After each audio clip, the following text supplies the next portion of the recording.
some of it's being recorded.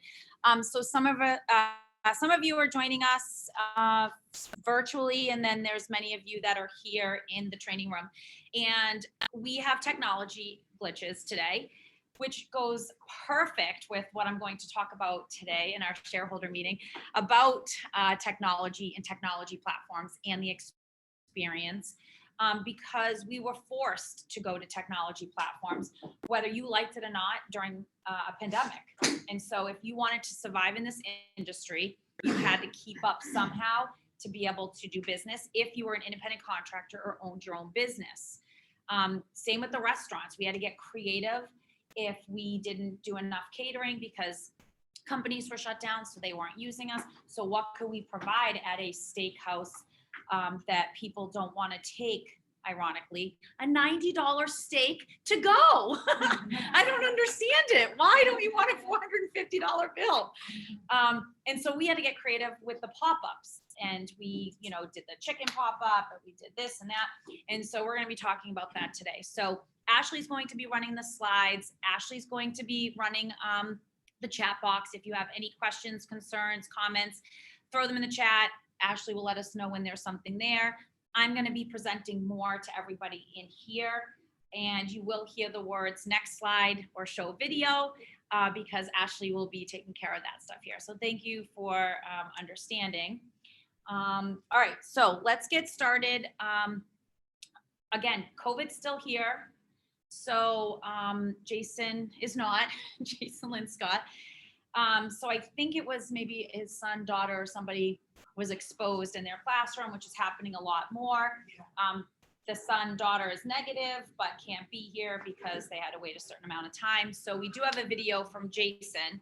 So what I'm going to do is turn my camera around so that you guys can hopefully see it and hear it, and everybody else will be able to hear it. So watch the videos. Okay.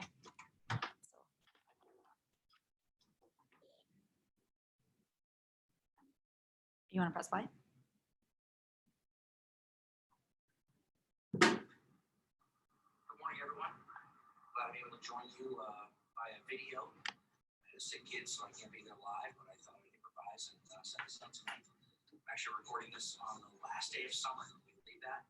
So you guys are seeing this on the first day of autumn. So here we go with the last quarter of sales for the 2021 year. I was reading an article today, and it was interesting because it was talking about builder sentiment and how nationally builder sentiment is actually up for the first time in 5 or 6 months. And then I dug a little deeper, and it showed that the Northeast is actually still down a little bit on builder sentiment. So what does that mean? I started thinking, and I said, well, okay, that means building supplies, although they might be coming down a little bit across the country, haven't started coming down east. But that also means home values haven't started coming down east. But because that is probably a lagging indicator, you might want to start integrating some of those conversations after you guys do some research into your listing presentations. So keep that in mind as we move forward to the end of the year. As we transition to Build Mortgage, by the next meeting, I will have all the sales and realtor integrated platforms open to you guys and ready to be used. So I have some good, exciting stuff for you to see for the next meeting. And then finally, I want to say congratulations. We decided to offer 2 scholarships for the Buffini training you guys have been doing in the office. And we did the first drawing yesterday, and Anna Linehan won the first drawing. So congratulations, Anna. Yay. Scholarship, and you guys can continue your training and continue to take action on your businesses. Have a great meeting. Hope to see you all soon. Take care. Yeah. All right, I'm going to turn it this way. Perfect. So, so that was from Jason, and I don't know why I turned this video here, because what I also want to talk about is we have in-house lending. We have partnered with Jason RMS way longer than I've been here, maybe 10 plus years. But as you know, Keller Williams has their own mortgage company as well. And there are a lot of benefits to using the entire customer experience that's all Keller Williams branded, because Keller Williams branding is what also hosts your business. So even though you're an independent contractor, and if I had my own business called the Jamie Camerata Group, I'm sort of powered by Keller Williams. And so Keller Williams is my umbrella, And I feel like we haven't done a good enough job explaining some of the benefits that maybe Keller Williams Mortgage has to our consumers, because it really hasn't been pushed or promoted here in New England. So I do have 2 small videos, a minute each. One, we're going to talk about the Keller Mortgage 0+ loan program. And a lot of agents are using it. And then we're going to talk about our refi program.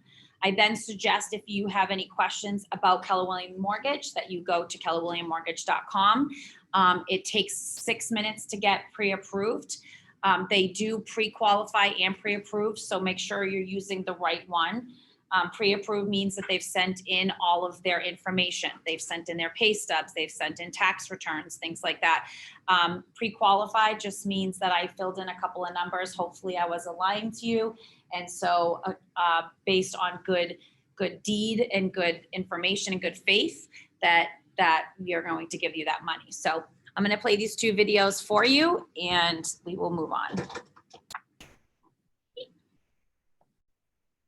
Keller Mortgage is a great blend on the tech and the mortgage lender. It helps make it simple when you humanize that relationship between you, the lender, and the client. Something that's really important to me as an agent is having that relationship with the lender. You can choose the lender that your client's going with. That's made all the difference in the world. We're in a very competitive market right now, and Keller Mortgage will go that extra distance. We'll get the right application on the front. That way, when we put in an offer, you can check that it's not something competitor approval because they've already been approved. That makes the offer that much stronger than other offers. Keller Mortgage has saved our clients money. We've had a lot of clients use them this year, and the fact that they don't charge the typical lender fees, that in itself will save our clients money. In addition, they give the $1,000 back during their closing process, which is always nice. And on top of this, they do have competitive rates, compared to the other lenders out there. I even remember one time when we had a client who was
But you have to remember, just like commissions with real estate, nobody understands the commission on this side. They don't know when you receive your commission, what you really need to process into your market center administrator or whoever's doing your paperwork at another company. They don't understand the behind the scenes and how it works.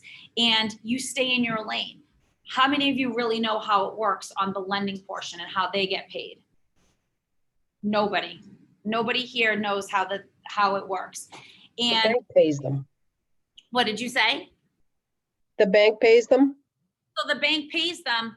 The bank absolutely pays them. But the other thing is that they're locked in and they get paid based on the amount as long as the borrower doesn't switch within 6 months. So you'll hear a lot of lenders say,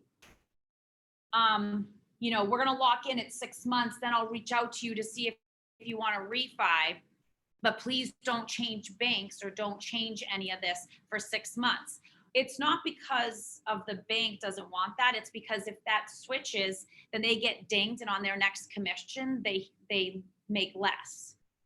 And so I'd love for Jason to talk that at the next meeting, because not that we're in it for compensation, we're in it for cooperation, but I want you to understand that, because Keller Mortgage, they want the business as well.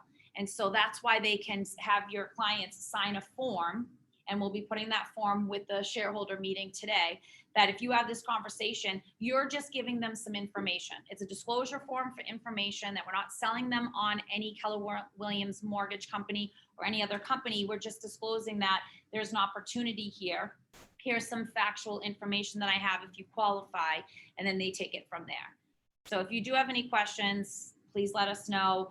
I'm hoping that locally New England is bringing one of the mortgage people live here to New England, to Nate's office. I'm hoping that we can get them here to do a little mastermind about a lot of the advantages in the back end portals so you can utilize them better. But it's just another way to enhance your service here at Keller Williams. All right, so we're going to change it over to Jasper. Hello, Jasper. Good morning. I'm going to pull my slide up my phone. That's okay? Okay, that's fine. And we're going to have it up on the screen too. Oh, okay. Good morning. So my slide was kind of visual, and it broke down. There were 6 categories. There were things in 3 categories where basically every homeowner's insurance claim would be covered. And then there are 3 categories in which things that are not covered. The 3 things that I guess you can generalize all claims to fall under would be weather-related claims: wind, hail, rain, storm, hurricane, things like that; fire claims; and theft and vandalism. All of the claims that you're gonna encompass or find are gonna fall under those 3 categories. Whether it's a fire claim, smoke from a fire, smoke damage, they would lump that into fire, or damage done by burning from an actual fire, both things would be covered. The things that are not covered, and this is what I really wanted to talk about and to give some suggestions and some direction on where you can go to try to bridge the gap between not having any insurance coverage and having a problem. The first one is floods. I think that's probably the most common thing that's not covered. It's not flooding from rain.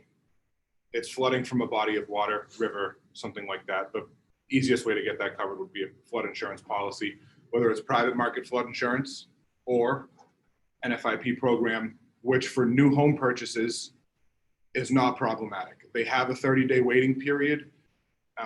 If you already own the home and you want a flood insurance policy, you have to wait 30 days if you're in a flood zone. On a new purchase and a new loan, there is no waiting period. And that's the biggest hurdle that people have to get over. Earthquakes aren't covered. Getting coverage for this is easy. Most insurance companies will allow you to just add earthquake coverage onto the policy. It's very uncommon because it's relatively expensive. It's normally 40-ish% of whatever the premium is. So on a $1,000 policy, it's going to cost you an extra $400. I don't think that we're in a relatively high earthquake risk zone. Some people want it, some people don't. Some people are very adamant one way or another. Other people don't even know that it's not covered. And the last one is, it would be wear and tear, neglect, maintenance, things like that. Your boiler goes, your hot water tank, an appliance, a housing system.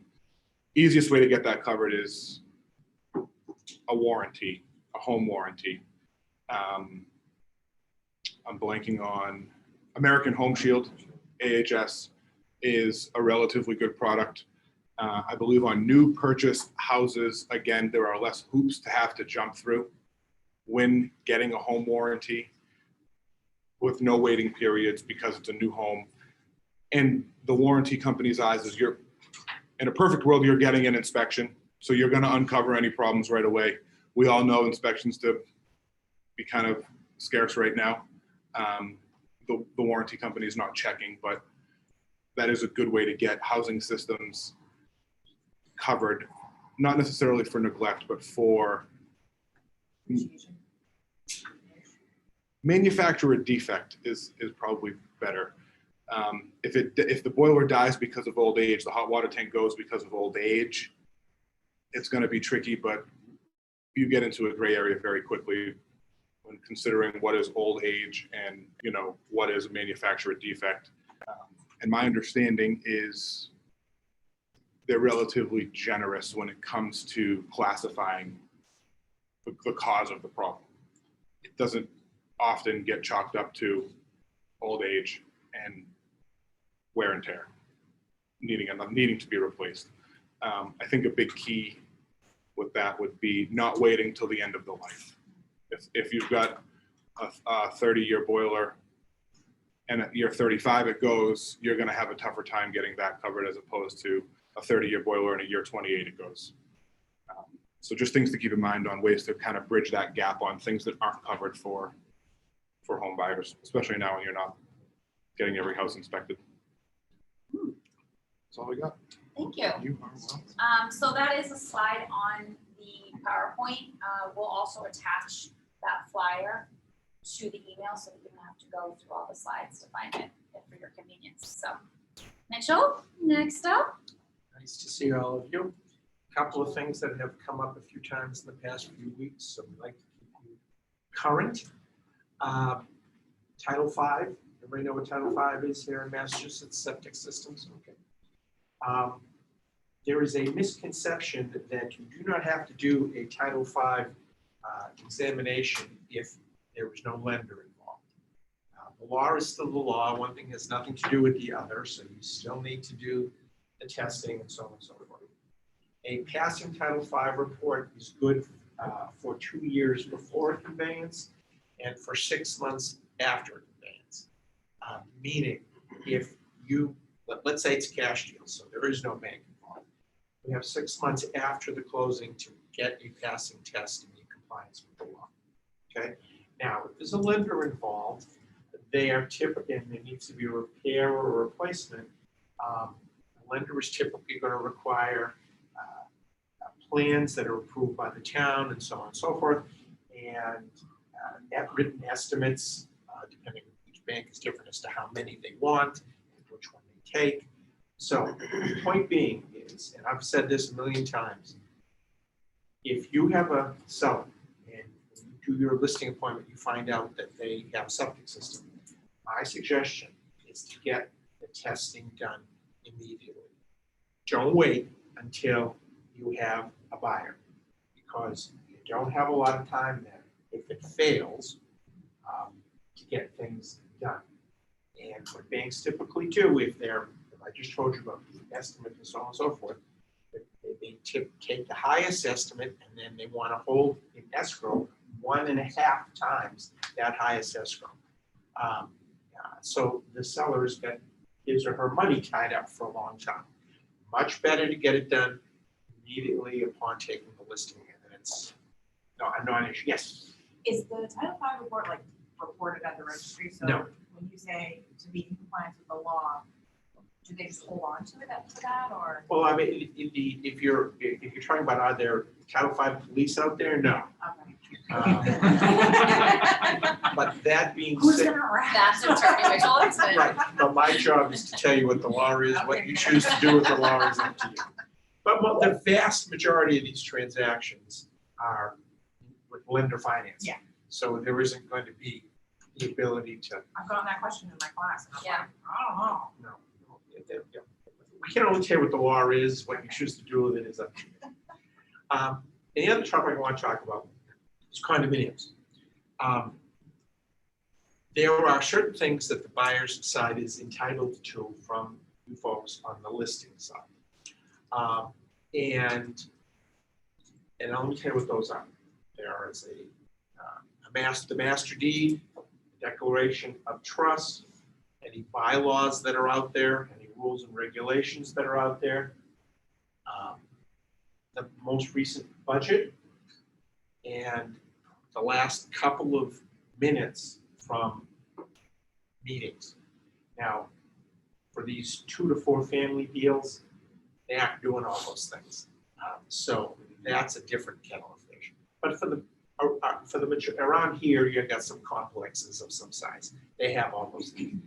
Again, point being is, when you're getting ready to put the house on the market, ask the condo association or the management company for these things then.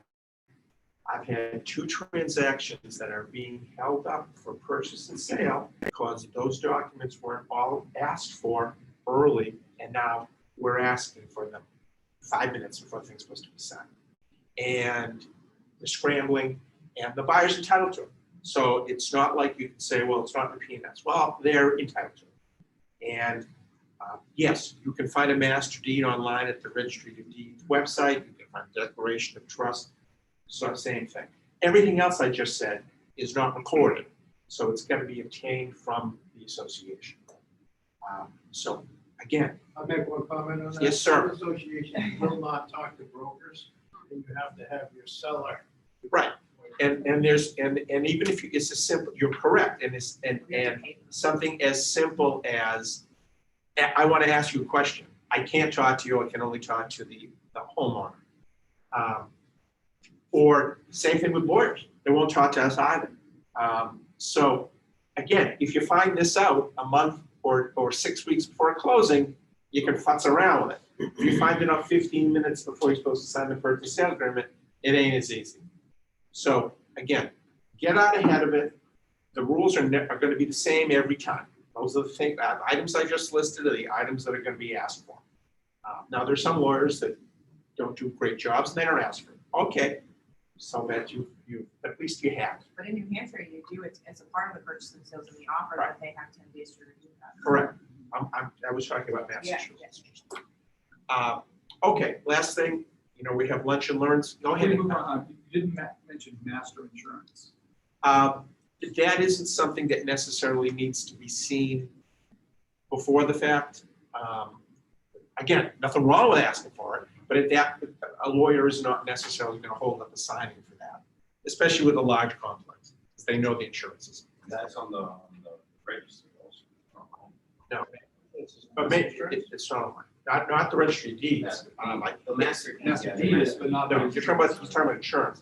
Now, some of these condominium associations have websites, and they have links to like master insurance and stuff. But again, I'm going to keep hammering it home. Ask these questions upon starting to show the house, not right before you sign the payment. And just Mitchell, I have a question. It's Karen Lee. Hi. Can you hear me okay? Great, go ahead. Okay, so I was just wondering, I have a seller with this exact issue right now. Can I close a sale on a house cash with a failed Title V in Massachusetts? Yeah, you have 6 months from the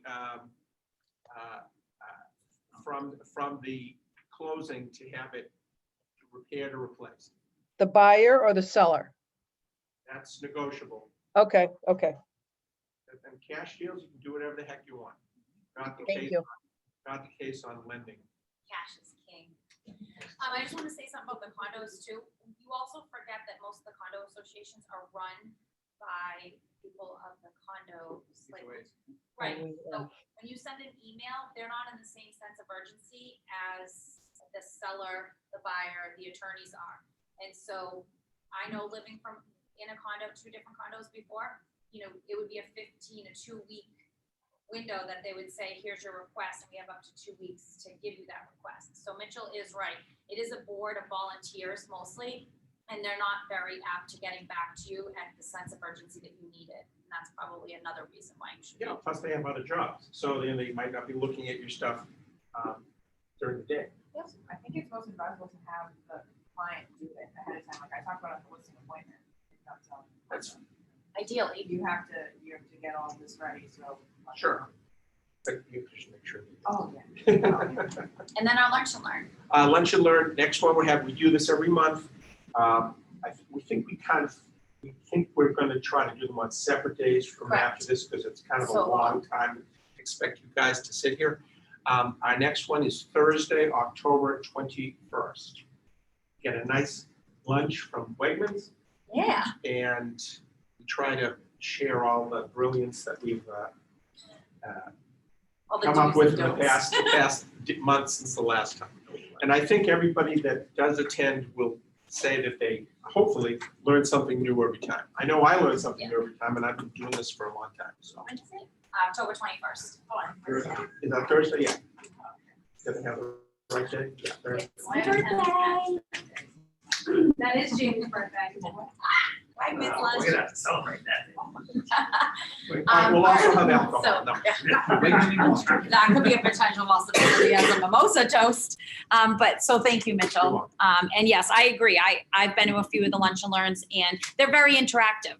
So Mitchell will bring some information just like he did today of things that he's seeing, and that usually navigates into a conversation like it did right here live. So Right, and Amber Cosmati, who is my partner and happens to be my wife, comes with me. Right. Which turns down. Her story is different. She's more in the greater Boston area, western suburbs, Lexington, Bedford, so on and so forth. My point being is her experience in terms of day-to-day is different than mine is. So things that I might not, like she is a queen of condominiums because in Cambridge, most of her transactions are condos. So she has a lot of insight on condominiums that we up here don't have, because we're pretty much all large complexes and so on and so forth. She's got a lot of these 2 to 4 family things, and that's a whole nother kettle of fish. plus I love seeing the personalities. Oh, yeah, she's a lot I of love fun. seeing her and Mitchell go back to back. And at the end of the day, this is why I really love them though. I think that Anne-Marie is more just animated and passionate and would be like, let me tell you how it's going to be. Yeah. And Mitchell's a little bit more reserved. But at the end of the day, what I really appreciate about both of them is that they always go back to facts. Facts are facts. And so it's not their thought. It's not their idea. It's not what they think. It's just the facts. And so that's why I appreciate it too. So thank you. Thank you. Thank you. All right. So I would like to show a video that was shown at Mega Camp for Leadership. It's a very powerful video. You will be seeing it on our Facebook posts. You will be seeing it in our magazine that we're launching that I'm going to talk about. And it's really powerful for a lot of reasons. My question to you, I guess, is if I said, what does the word disruptor mean? What does the word disruptor mean to you? What do you think about when you hear the word disruption or disruptor? Amazon. Amazon. Okay. Change in the market. I was thinking Wreck-It Ralph, but disruptor, I was thinking kids stuff. I don't know where that came from while I was looking at Brian Kinlan, nonetheless. I don't understand. But yeah, so the definition, by definition, if a company is considering a disruptor, if they're considered a disruptor or as being disruptive, it is found an innovative way of doing business in an area and creating a new market in the process of shaking up the status quo. And so John just mentioned Amazon. I definitely think that Amazon has done that. There are other companies that have also done that. We're going to watch a video on what those companies are. It's more for listening versus. Yes, I'm doing it.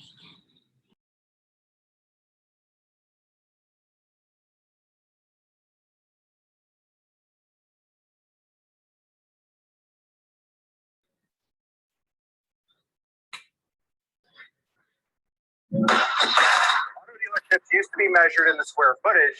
Today, they're measured by the acre. We're here at the Motor Mile in South Austin, where we have dozens of car dealerships upon thousands of acres, and we have massive square footage per dealership, Jason. Why do we need all that space? We need all this space, number one, because we have to have all these cars. Number two, these companies have constructed massive finance and service departments. You see, if they started making less money per car, they needed to find a way to have a profit margin. That led to these giant service centers. Yeah, so the question is this industry being disrupted? And are they disrupting themselves? That's the innovator's dilemma, right? So give us an idea of the history of the auto industry and Has it been disrupted like this before? Yeah, they've disrupted themselves many times. In the early 1900s, there were literally thousands of car manufacturers. That came down to, as we know, 3, 4, 5 of them. Here's the other thing that's interesting. They've never really thought about the consumer experience as anything more than options on the vehicle. One famous car man said, the consumer can have any color they want, just so long as it's black. Yeah, and as real estate people, I will tell you that we'd rather own the thousands of acres that these dealerships sit upon than the actual dealerships themselves. Yeah. The interesting thing is that when you have this much space, it takes a ton of people. The average dealership has 69 employees, and we have about 17,000 of these things Well, nationwide. you got to fill the space. So doesn't sound like this is disrupting the auto industry. Let's go look at a few models that might be. Like Vroom, like TrueCar, like eBay Motors. Jason, what is so disruptive about Carvana?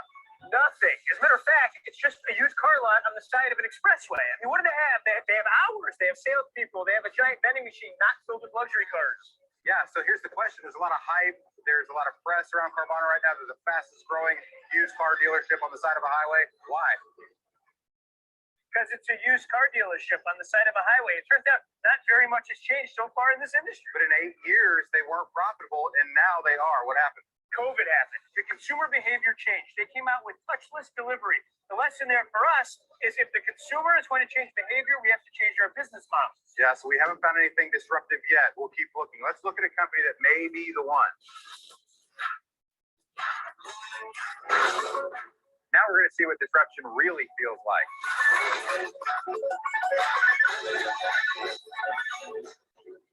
All right, let's talk about a company that's truly disrupting the auto industry. Jason, why is Tesla so disruptive? It falls into two buckets. This newfangled consumer experience and then building this on a technological platform. That's exactly right. So you talk about the consumer experience, and it's pretty cool, right? I've had the opportunity now to buy a Tesla, and it was 9 minutes in the dealership. That's it? Just 9 minutes, and you could do everything online. You could actually buy another Tesla from your Tesla dealership. But even more so than that, it wasn't on 30 acres. It was a tiny little, it was no bigger than your office space. It had 2 cars on the inside, it had colors on the wall, and the experience itself just felt more modern and a little more hip. Was that a nod because you have a bigger office? No. No, it sounded like it, but we don't have to talk about it right now. But so it's a better consumer experience in that regard. It took you less time. You got in and out of the dealership, but now you have this technological platform, which is you actually get live updates to this vehicle on a regular basis. Yeah, every other week or so, there's some kind of software update over the air in my garage at night that makes the car better and up to date. And in this way, it's not unlike your cell phone. But here's the thing, we're making no judgment on whether or not this is the car of the future. What we are saying is that if you look at the market caps of these auto companies, it would take adding together all the top 4, and you still wouldn't have the market cap of Tesla. Well, and the reality is the other car makers are missing the point. They're now creating electric vehicles thinking it's about the electric vehicle. That's not actually what it's about. It's about the entire infrastructure. It's 150,000 square feet dealership versus 3,000. It's the over-the-air updates versus the fact that you plug in the car. So here's what we see. We've seen that the footprint of these auto dealerships needs to get smaller. Right. We know that as they got smaller, they needed to streamline the consumer experience. We know that in order to connect all of this, they had to have a technological platform.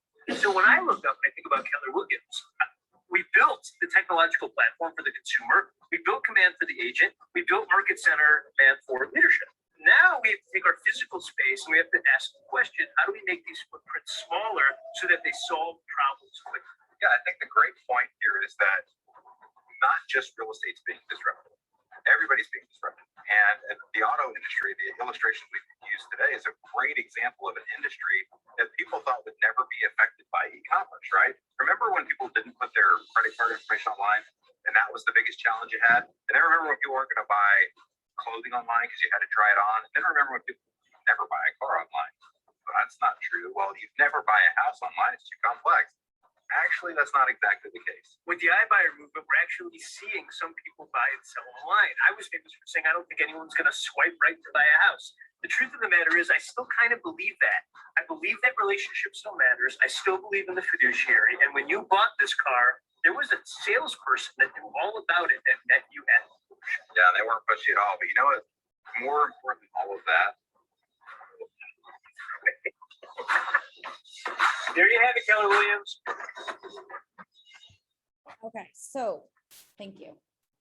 So the reason why I wanted to show this video is because the consumer behavior changed. So companies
Jamie, did you mute yourself?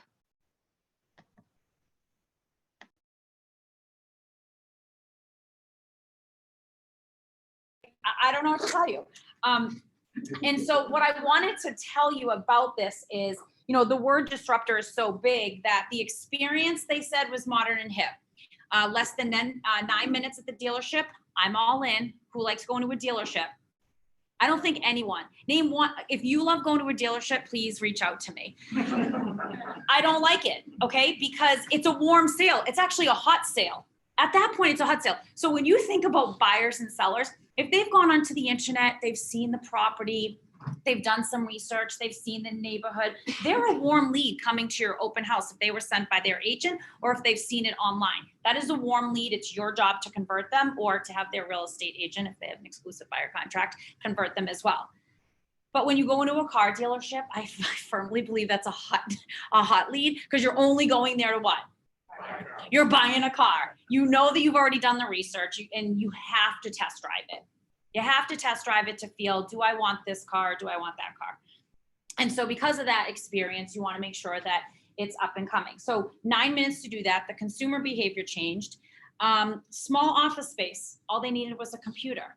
So how many of us always thought that we had to go to a closing? I have to be at the closing. I can't make this meeting. I have to be at a home inspection. Jamie, I'm late for our coaching appointment because I had to go do this. And I'm like, wait, what happened to the leverage? And why are we going to all these things, right?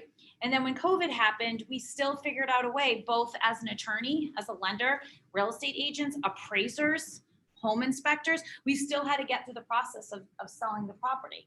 And so we had to get innovative and creative. So technology update, how about being able to plug your car in at your house and for it to reset? That's a big one. I have a Land Rover Discovery. I keep it unlocked outside in the parking lot because sometimes I wish that it would just disappear. I'm just being honest because I can't stand that car. Jeffrey, you know it, right? The day that I bought that car, I said, Jeffrey, I can't stand this car. Jeffrey, he comes in one day. He's like, come see my new car. What does he buy? I go, you should have just taken my car. I would have given it to you for this amount of money.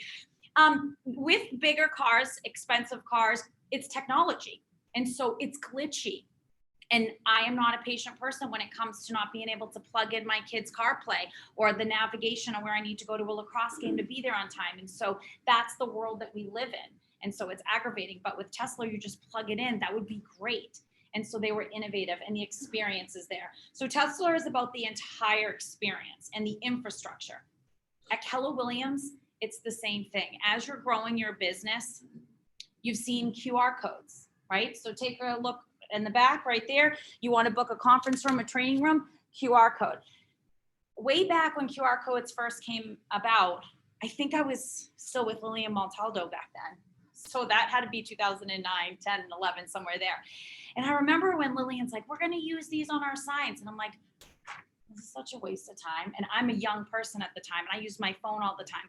And I go, no one's going to download an app to use the QR code to do this. The need, the supply and demand, the need wasn't there. Ironically, COVID happens. Samsung, Android, Apple, they make it part of the camera by a glitch of a back-end system. Bloop, bloop, bloop, access. Everybody has it. Don't have to download it. And in order to eat, in order to open doors, in order to sign up for classes, what do you use? A QR code. And it changed that fast, like business changed. Many of you use a QR code for open houses. That's great. The infrastructure that Keller Williams has with Command, Art does it at a high level. I know this because we talk about it. He doesn't have to re-enter all the people that came into the open house. Why? Because when they scan the QR code to come see the property, as soon as they fill out the form, it says Kelly text comes that says Jamie Camerata just, is a new contact. So I say, oh, Jamie, thank you for filling out the form. Continue looking through the house on a scale 1 to 10. Tell us how you like it, right? And so he doesn't have to re-enter it, which took a step out of his process. And so here with all the technology support systems, marketing, design, smart plans, this is why we really foster and want you to, this Q4, close up your business and start thinking about how business looks like in 2022. Because if you're not keeping up with the times being the disruptor, then you are going, your business is going to, it's going to go down more than 20%. It's just going to dissolve. And with iBuyer, okay, so we're going to talk about the iBuyer movement. I remember when I first started with Keller Williams, back with the E-Edge. E-Edge used to have a button on there that said, buy now, like on the property. And I was like, that's so weird. Why would you have a button that says buy now? You can't buy it now. You obviously need a real estate agent. You need an attorney. You need this. No, you don't. With iBuyer, the movement has changed. Let's talk about lending, and let's talk about attorneys. So because I have relationships with attorneys, I've listened to when attorneys used to make a ton of money. And now, even though you think they make a ton of money, and this isn't, Mitchell's not paying me. This is from the bottom of my heart, okay? That flat fee is the flat fee. To run an organization and run a business, to run a firm with paralegals, with XYZ, with printing, technology, blah, blah, plus their E&O, by the way, for themselves to cover everything. It's not that it's a wash. But it's not the way that it used to be because the title insurance changed. The industry changed with the mortgage and the lending. And so everyone's getting money from everywhere. Is this true? When I first started, the legal fee was 1% of the loan amount. Now, think of how much money that is in today's era. If I was doing a $1 million house, I'd make $10,000. Maybe instead of making 500 plus whatever the lender gets, or maybe $1,000, maybe. So I mean, and that's a huge gap. I mean, it's not even like a little bit; it's a huge gap. And what do you need to close a transaction besides yourself? An attorney. How many of you have ever done a transaction where they're like, oh, you know what? Our attorney is going to write the offer. That still happens. There, especially in Western Mass, I have to say, Western Mass, you're a whole breed of different people. But the real estate agent doesn't do a lot in Western Mass. This is true. The attorney actually wants them to do absolutely nothing. They want to do the negotiating. After the offer is written, they want to negotiate the offer, negotiate the home inspection terms, do the purchase and sale. They want to do everything, you to stay out of it and just show up for your check that they're not really excited about to begin with. No plans for Springfield? and to Jamie's point, if I'm not on an hourly basis on that, I'm wasting my time. Right. I'm wasting my time. And so here's my point. What if we change the industry, buyer agency goes away, I start taking listings at 3%, everybody wants to list with me because I'm actually listing their property and doing what I said. Buyer agent, you go find the money from your buyer. And by the way, buyer agent, you don't even need to do that. Attorneys now are going to step up, change the game, be a disruptor in the industry, and start writing offers and doing purchase and sales. I'm not saying that Mitchell is doing this. We'll put a disclaimer at the end of this. No, I'd retire first. Right. But it could happen. is my point. And so we want you to be aware and we want you to be educated on every possibility to ensure success in your business by staying in relationship with your consumers, friends, family, database. That's that lead gen that we talk about. And you have to educate yourself about the iBuyer movement, about Zillow, about Realtor, what's happening in the industry. Come to classes, watch these shareholder meetings, things like that to understand this value. So that being said, we want to let you in on a little secret. Here at Keller Williams Success Andover, we want to be a disruptor. We've been here 20 years. We have 200 agents here. Guess how many are in our board for the surrounding towns that we have a franchise? We have 7 towns that we own the franchise in. How many agents are on the board there? 1,300. So we have 1,300 agents. We have 200. Why is everybody else somewhere else at 1,100 agents? And so we have to retell our story. We have to get these messages out there. We need to get these videos. And so we've created a Disruptor magazine that all of you will get once it's launched on October 15th. And in the Disruptor magazine, we'll have articles about our market center, your ALC, about our company, about the market, about our innovative technology, and so forth. And so we want to be able to teach you how to use your own digital magazine for your own business at no cost to you, because this is built on command. The digital magazine, you can print the digital magazine and you can send it to your consumers. So please, I encourage you, classes, knowledge, foundation, it will just grow your business, and we want to be a support for all of that. All right, so let's move on here. Oktoberfest is coming. So technology, before you leave, if you're here, we would love for you to scan. We would love to see you here. Your significant other is invited. So you have a +1. We have a tent, we have music, we have local beer, we have pretzels, we have a sausage guy with hamburgers and hot dogs, and we have music, and we're celebrating 20 years of being open and success, and we want to do something outside, outdoors, knock on wood, before we shut down again for the winter. So we want you to come out. So October 29th, that's when it is. If you haven't RSVP'd, please do so. Also watch your emails. We're going to need a lot of help with this. We can't do it alone. Shockingly enough, the leadership staff is 4 plus Mark and Susan is 6. And then you add your ALC, then we have 10. We still can't do it. Please sign up to be here early to do setup, to do preparation for things, and watch Jillian's email. All right. Let's see. Mark Mulcahy. Come on up. I feel like such a good presenter. I should do the first reading before you do the homily. Right? You know, I was gonna let you and Susan go first, but today I was like, I'm feeling my whole thing today. But Yeah, I'm not. That probably started from a childhood where my parents said, "You have a great face for radio." So when someone puts in a description, this is a cute house or adorable house, what does that mean? Small. So Mitchell. Yes, sir. When Jamie says that Anne Marie's very animated, you're more conservative, she's saying she's fun and you're boring. Yeah, she's slandering. I just want you to know that. And Mark, just so you know, I've heard that before, so Yeah. I knew exactly. But I'm letting Mark go first next time. it still hurts though, doesn't it? Painful. Tell us something we don't know. What was that? He said, tell us something we don't know first. There you go. Correct. Okay, I have some small things that I just wanted to talk about. First off, your listings are up 43. It took 43 more listings in the last 3 months, June, July, August, than last year. So that's telling you something. There's stuff that's moving, right?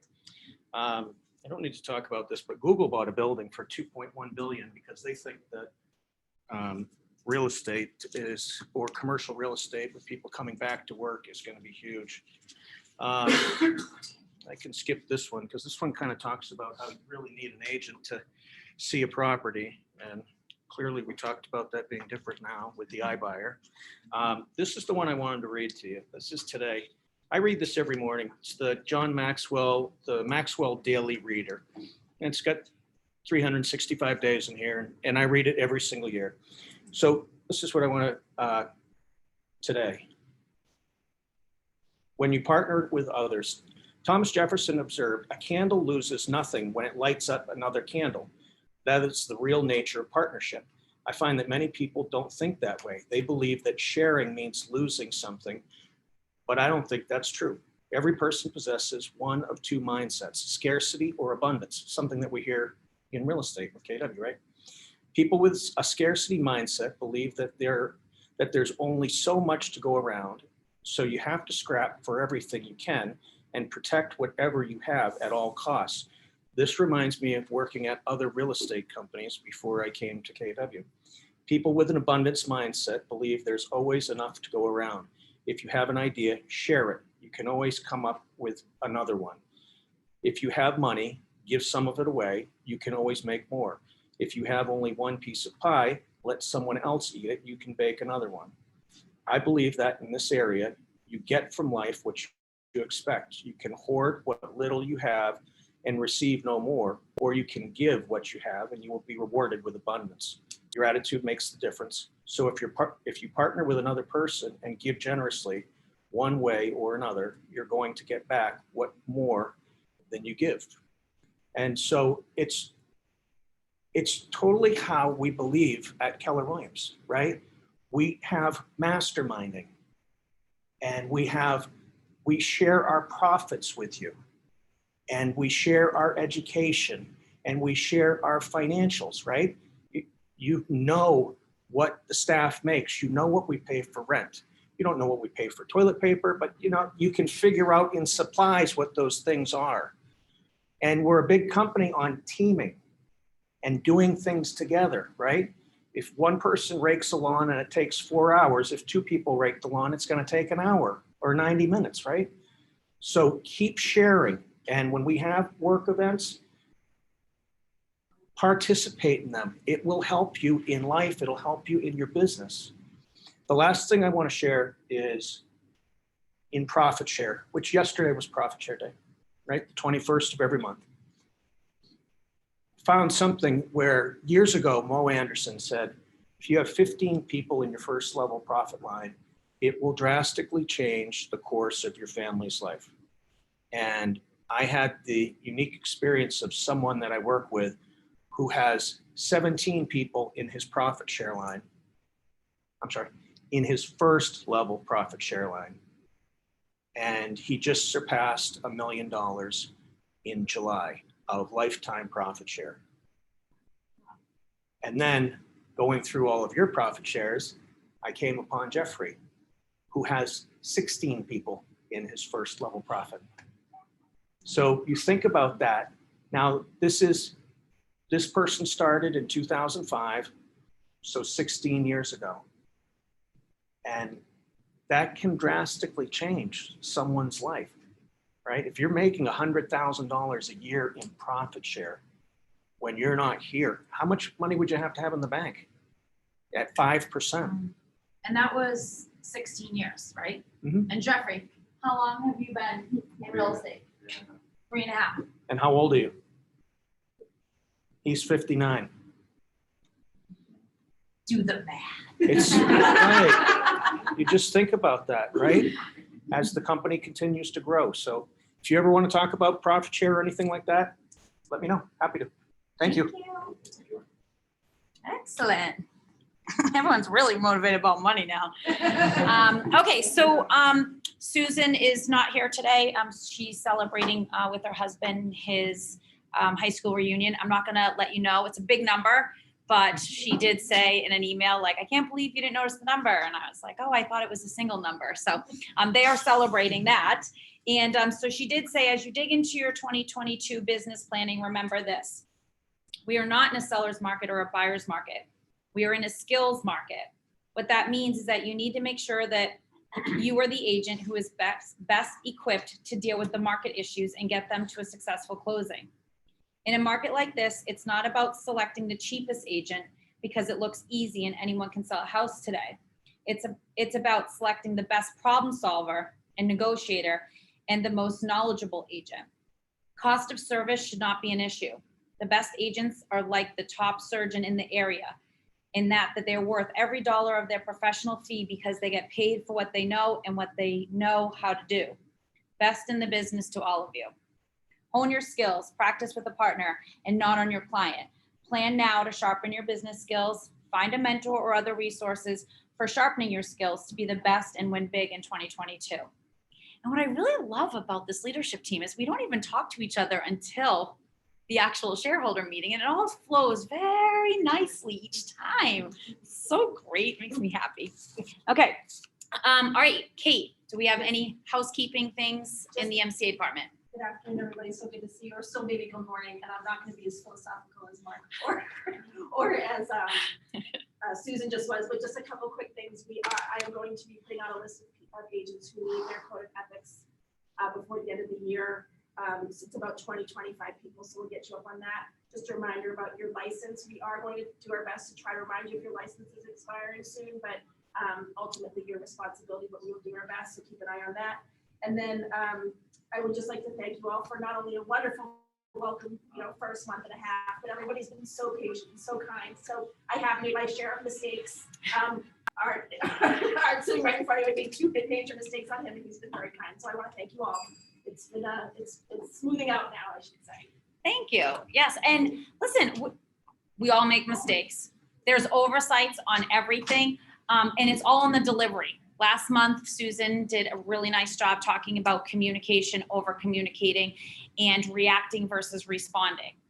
And in this industry, we have a lot of high Ds. So do you tend to respond or react? React. And way too much. And so reaction's not going to get you anywhere. You have to respond. I mean, here in leadership, we had a situation on Monday, and we were texting each other at 7:30 in the morning. And there was a situation, and we said, before we even have all of our opinions about it, because there's 6 or 8 women on this text, so there's a lot of opinions going on at 7:30 in the morning.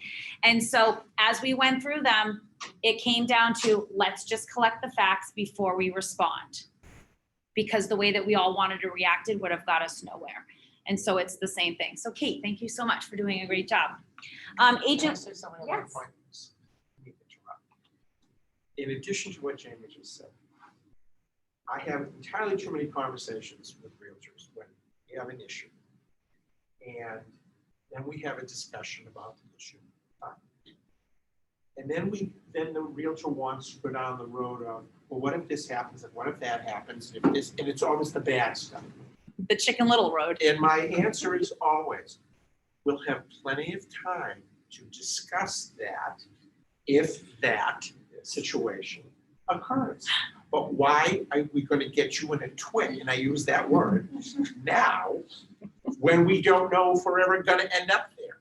Yeah. So again, responding versus reacting. Responding is huge. It took me a long time. When I first was a team leader 8 years ago, I wanted to react quickly so that they would see that I was responsive, which is different than responding.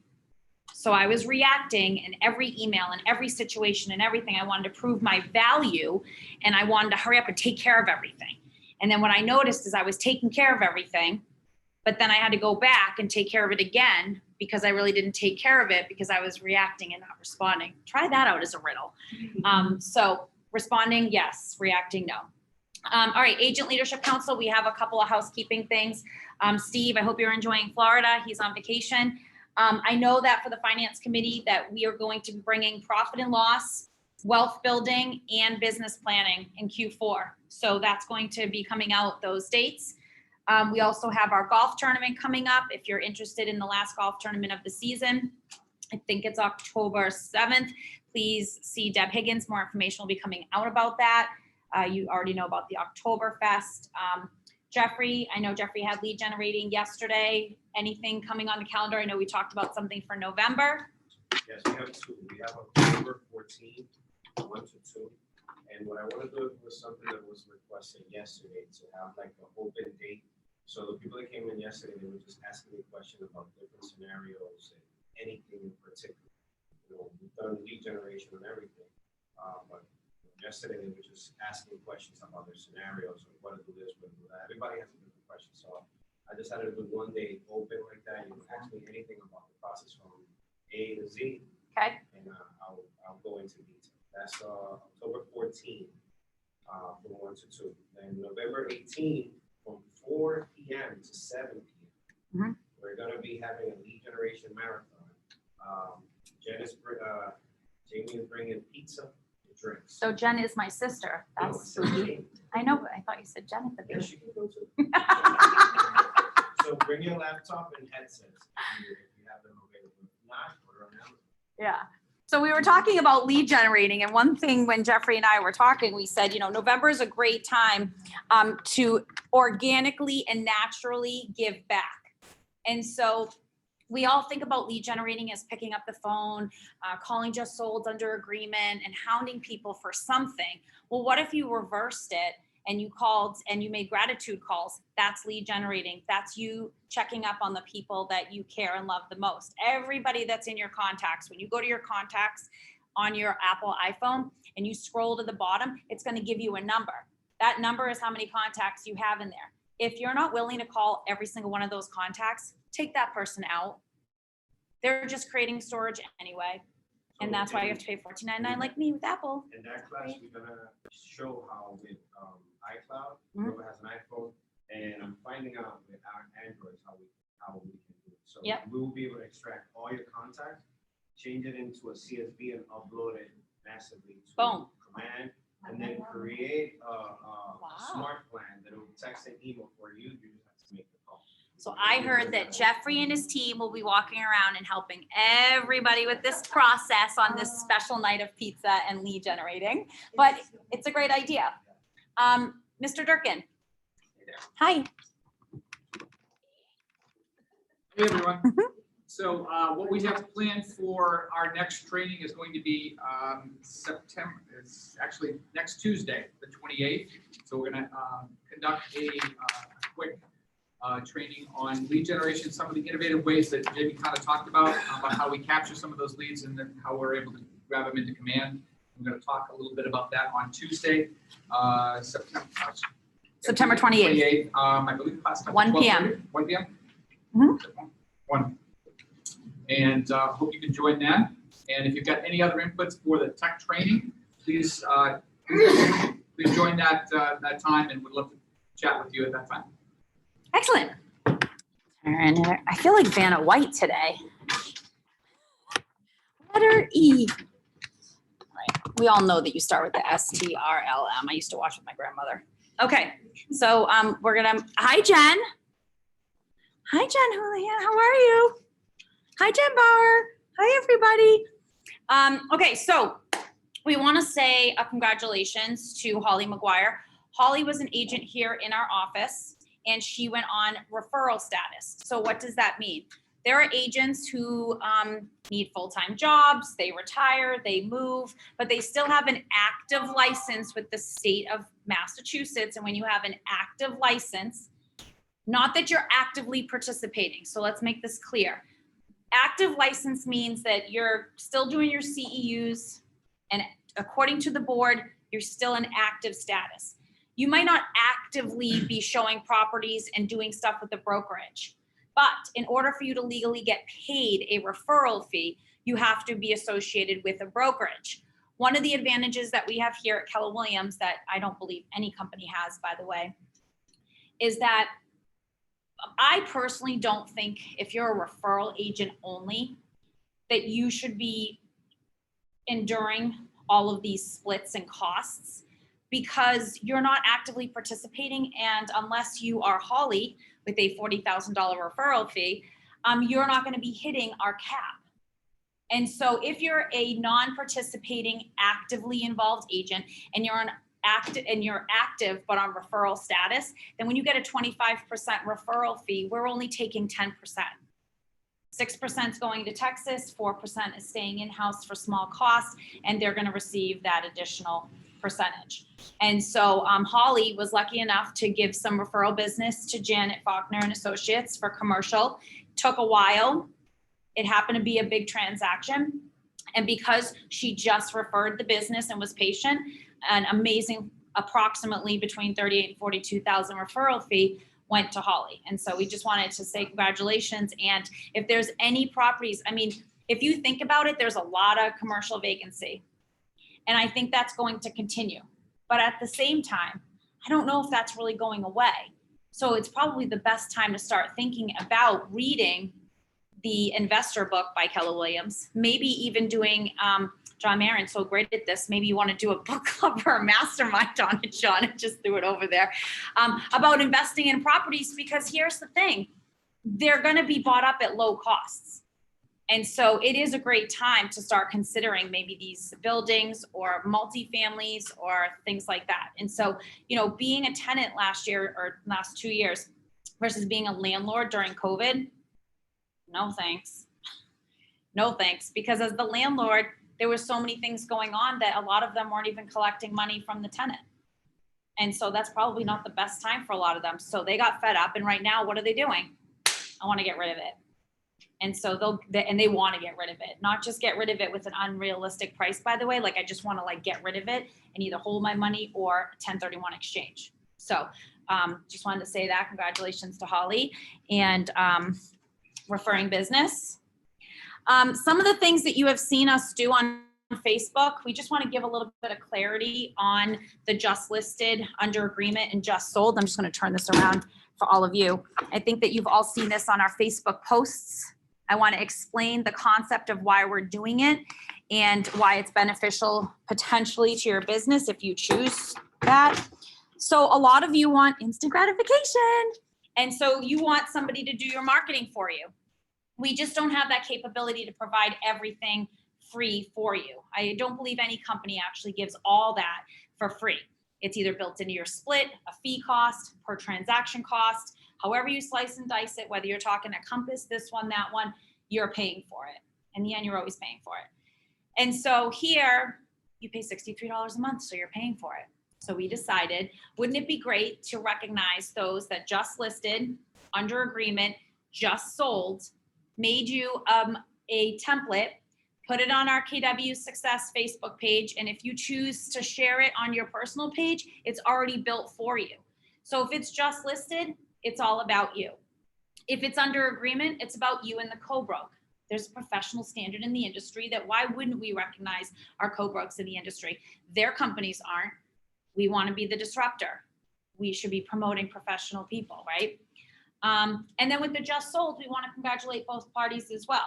Now, the templates are the templates. We're not changing them. There's no say, there's no voting. We're just doing this as something to promote you.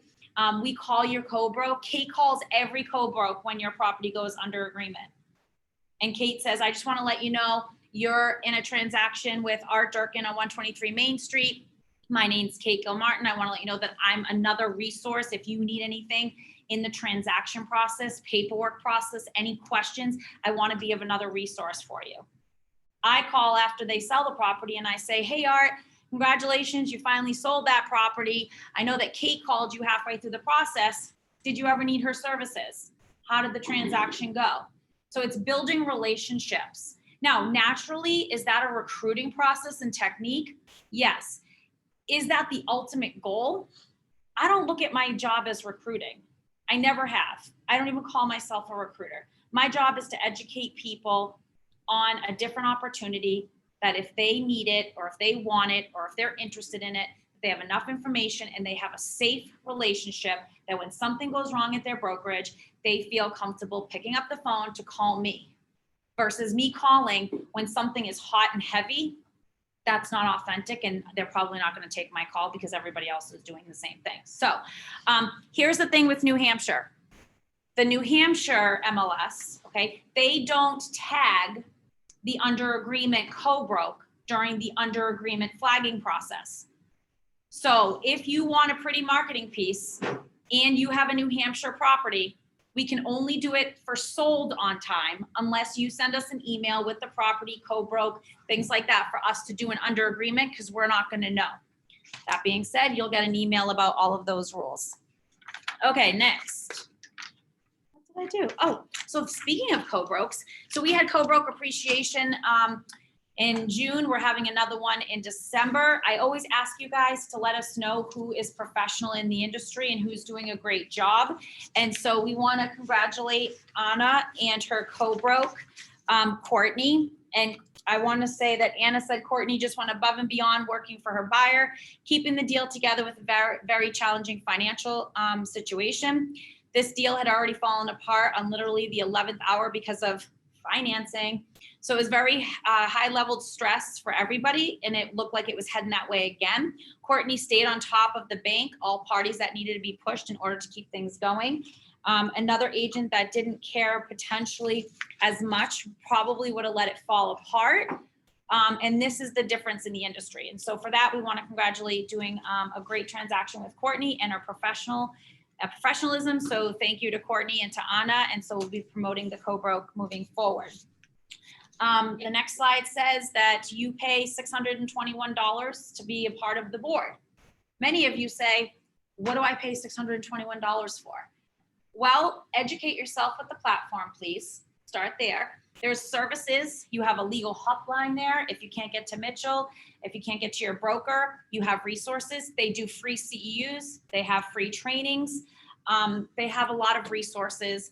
Part of that, by the way, is now you're a dot loop within there. You have the cloud CMAs. You have what RPM. There's a lot of stuff within your platform that you pay for, both with MLS and the Northeast Association of Realtor. They partnered up together.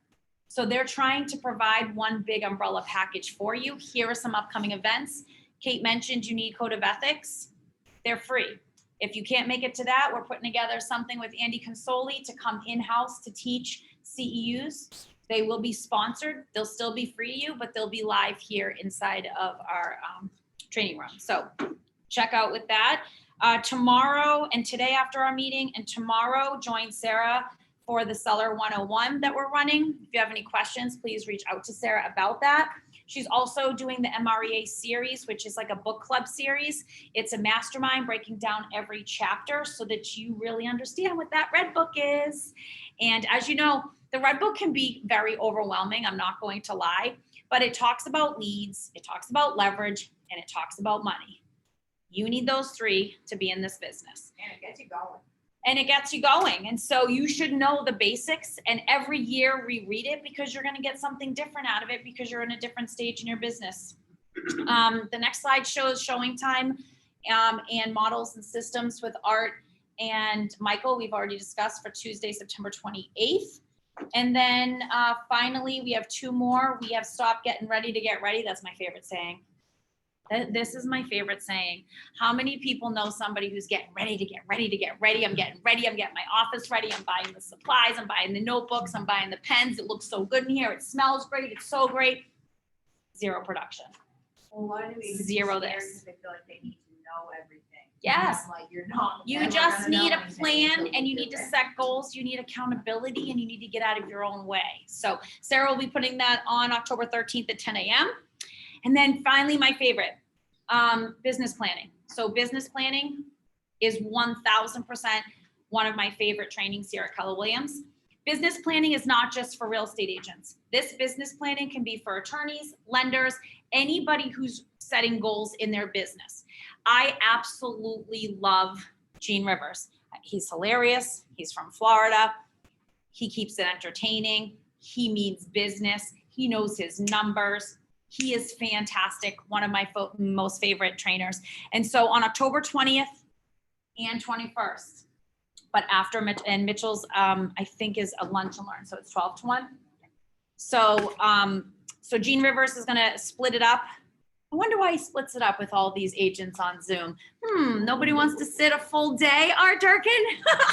All right, so 2 days back to back. Please, if you're looking for a great instructor for business planning, this is a great one for you guys to know about. All right, I want to say a huge congratulations to Miss Jennifer Hamilton Bauer. And why do I want to say a huge congratulations? How many agents do you think are within Keller Williams, New England region? How many agents do you think that we have? 8,000. How many? 8,000. 8,000? 6,535. Jen Bauer was number one out of all of them in listings taken in August, and a number 6 in listens taken volume within the region, and that is a crazy accomplishment. Congratulations to Jen. I know that you're on the call. Our second one within regional awards would be Susan Sells. So for Susan Sells' team, congratulations for number 5 in contracts written volume. Again, out of 6,535 agents, Susan Sells' team was number 5 for this, so congratulations. And last but not least, Faulkner and Associates, Miss Janet Faulkner, and team was number 9 in listings taken volume within the region. So this is a huge accomplishment. I mean, it's so hard, as you know, we all try to work in business, and we're so busy working in, we don't take a breath and look out and look at and celebrate the wins that we do. And so that's why this part of the last 15 minutes of our shareholder meeting is important, because these are the times to make you realize, like, wow, I really am doing really well. And those that haven't hit that level yet, listen to the numbers and listen to the volume. Because sometimes, well, all of it is always achievable, but sometimes you're so close to it that maybe it's the next month that you're going to be hitting it. So for first closings, congratulations to Xavier on the Liriano team.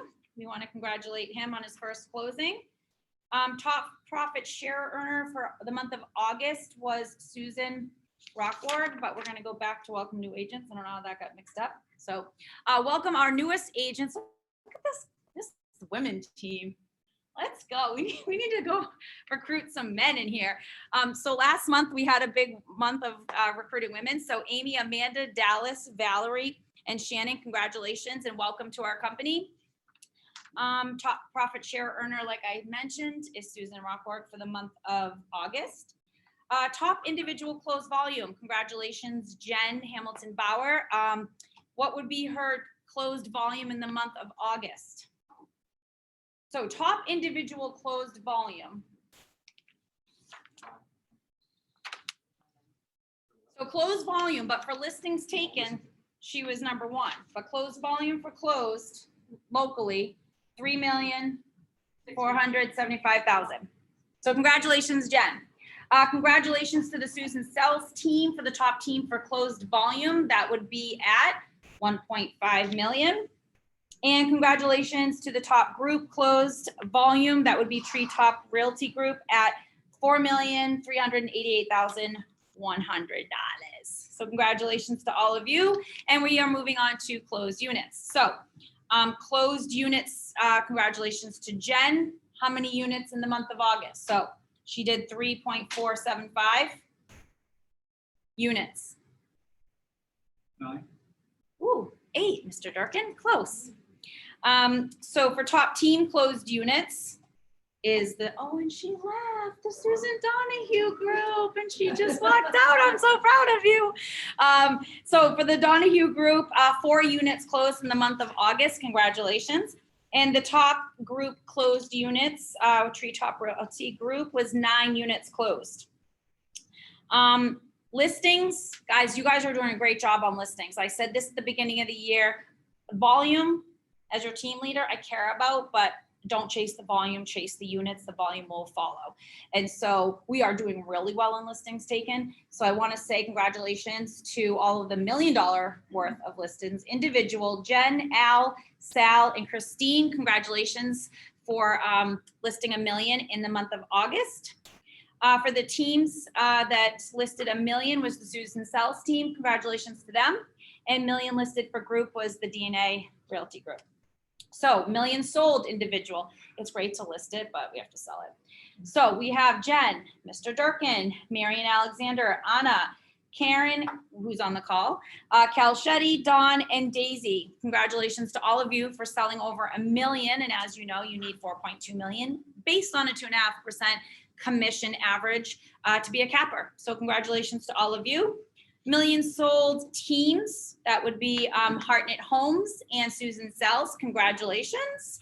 And finally, $1 million sold group was the Liriano team, Marin Group, John, congratulations, Treetop Realty, and Faulkner Commercial and Associates. So congratulations to all of you for being in production in the month of August and all of your accolades. Happy birthday to all of those August babies. I know August is a busy month for me. All 3 of my kids were born in August. Because Thanksgiving was just a really, I don't know what to say, but this is the truth. I don't know. It happens. It happens. And so here's the weird thing with our children. It definitely has to be around Thanksgiving. And I always found out on December 13th. So, and yet they were all born on different weeks in August. So happy birthday to all of you August babies and happy anniversary. So we have Sadie, 7 years. We have Chris and Christy and Lisa, 1 year. We have a 5-year, Deb Carpenito. Now, Deb's been here longer than 5 years, but I think just in the system, she's been here in terms of like the legality of it, but much longer than 5 years. Susan Donahue, 12 years, and she was just in the back there. Heidi, and I have to read on the side, 7 years. Sarah, you're here 2 years. Oh my God. And our business development coach, so that's amazing. But you've been in the industry a lot longer than that. Yeah. Crystal, 2 years. Marshall, 1. Michelle, 3 years. And Richard, 6 years. So thank you for being committed to Keller Williams and keeping your business here under our umbrella. All right, so our success numbers, we put these on here because everyone likes the month to month, year to date, closed volume, where we are in everything. I am going to move to our numbers to the next slide. So for closed units for the month of August in 2020 was 138. And in August of 2021, we only closed 96. This right here is the market. This is why these slides are important. I did talk to Mark. We are going to put together a 2-hour how to learn and understand market trends. I feel like it's very, very important and it can be very overwhelming because I don't think that anybody that got into real estate was a math major. Maybe some people. I know that you have an engineer degree, so maybe a little bit of math in there. I don't know, right? So most of us are not math, and so if you have to understand where the market's going and you can't just when somebody says, "Hey, how's the market?" It's good. What does that get you? You just ended the conversation with a good. And so I want you to understand these numbers. Listings taken last year 58, this year 72. Again, congratulations because it's hard to get a listing, and so I applaud that. The volume, 64 million in 2020, 52 million in 2021. And listings sold, 63 versus 42. Okay, so that means we're still looking at, is it the listing side or is it the buyer side where we're predominantly heavy? And that's where our learnings and our training calendar come from, are these reports. And so congratulations. All right, so that being said, that wasn't too bad. Do we have any news, any comments, concerns, questions? Do we have any listings coming to market? Any buyers that are looking for something? And here's one thing before we start. I'm going to start with people in here first, and then I will let you unmute yourself online. When you're sharing something, please say your first name because there are people on here that maybe haven't been introduced to each other. Number 2, be articulate and clear as to what you're sharing. The property address. I want the city and the town, and I want the state. So don't just say Springfield, Mass, Springfield, New Hampshire.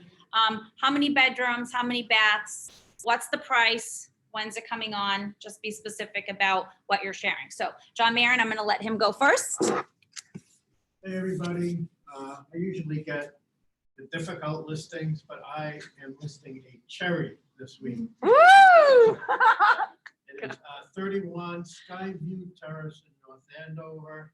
Price is $998. It's 11 rooms, 4 bedrooms, 3.5 baths. It's a cul-de-sac, gorgeous lot, brick front, 4,000 square foot, colonial. Did I say everything? North Andover, Massachusetts. Thank you. Jonathan Marin, brought to you by. No, this is great. And that should go, especially since that house on Greenville went for $9 and change, Well, which there were I'm 2 so other shocked. houses in the neighborhood that have topped $1 million, $1.05 million, and $1.75 million. And this house is significantly nicer. It's the big model with the back staircase, 3-car garage, gorgeous lot. Love it. Fire pit. Fire pit. Fire pit. Sold, right? All right. Anyone else in here want to share? Art. Sure, I got one coming on in Quincy, Massachusetts, a 2-family investment property. It's going to be a 1031. It's 235 Elmwood Ave in Quincy. If you want more information and details, it should be coming on in the next week or so. Any more details on that, let me know. I also have an 18 Cottage in Wilmington. It's kind of a split and needs a little bit of work on the first floor as a non-legal apartment in the first floor, but a great opportunity to rebuild and gut it. And that is $499, 18 Cottage in Wilmington. Let me know if you got any. Is that Delaware? Wilmington, Delaware? Wilmington, He said Wilmington, Massachusetts. Mass on the first one, Mr. Marion. All right, anybody else want to share in here? Sarah? I have a two-family coming in Everett, Mass. It's a 4-bedroom, 2 bathrooms, so 2-bedroom, 2-bedroom, 1 on each unit. And it is 2240 per square feet. We're gonna probably put it on for $675, and it needs a lot of work. What is But what's the street? Cleveland Ave. Yep. It's had, I will say, all of the major systems are new. New roof, new exterior siding. There was some structural work done, but it's hard to get any information out of the sellers, just the state that they're in. But it's a good investment opportunity. All right, $675. Anybody else? I wanted to add one thing. Yes. For any of like the producing agents in here that would be interested, I'm looking to put a class together where you could role play the worst client you've ever had for some of our newer agents. So if anyone would be interested in that, I would love your help. I see a lot of prospect and opportunity in here. After, hours so that it's doable, kind of like pizza night, but I think that it's invaluable to know what they're kind of What we're getting into. All right, anybody else in here before I change it? Okay, so Ashley, can you? All right, Heidi first. Hi, everybody. I have. Go ahead, Heidi. Hi. I have 2 listings coming on. You have to unmute yourself. I did. Oh, here you are. You're live. Okay. So I have 2 listings coming on. The first one is 10 Robinson Court in North Andover. It is a 3-bedroom, 1.5 bath home, about 1,436 square feet. It should be coming on this week if the seller can perform. And it'll be probably around $479, $489. We'll still have to determine the price today. And then my next one is an attached condo. It's 8 Lilac Circle in Graton. It is a 2-bedroom, 2.5 bath townhome in and it has, let's see here. It was built in 2019. It's a very, very beautiful construction, and there's only 2 units to that building, so it only has 1 other unit attached.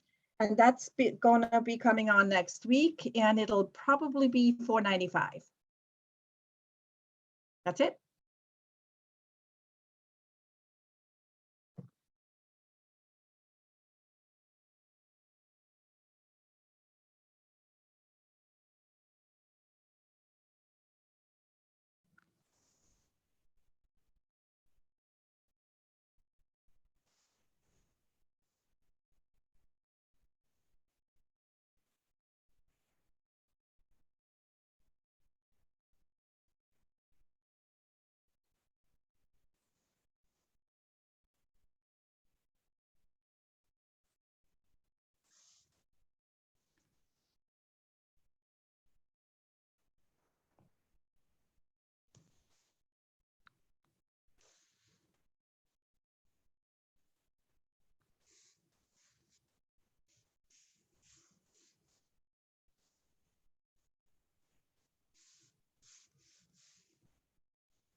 If you're interested, reach out to me. Otherwise, it will be referred to an agent helping you. It will go on the market in 2 weeks. For that. So, and Jen, did we figure out Jen's needs? I think I'm here. Can you hear me? I can't hear you. Okay, so I have 2 new listings coming on, a 2-family in South Lawrence on Bigelow Street. The list price will be around $519. Beautiful old Victorian with a 3-car garage. And then tomorrow I have a 3,600 square foot custom built colonial on Parsonage Hill with the list price of $799. Really different house. They've changed, they made lots of changes. It's not any type of typical colonial. All right, thanks. All right, thank you. I think she said Lawrence, the first one. The Lawrence. Yes. First one was Lawrence, second one was Haverhill. Jen, I'm sorry, Jen. Is the second property that you shared, is that Methuen? Haverhill, sorry. Haverhill, Massachusetts. It could be, but it's not. Could. All right, thank you. Oh my God, Mitchell just. Mine is in Newton, Massachusetts. Okay. There's not many 1.3s to 1.7. I might want to follow what I say.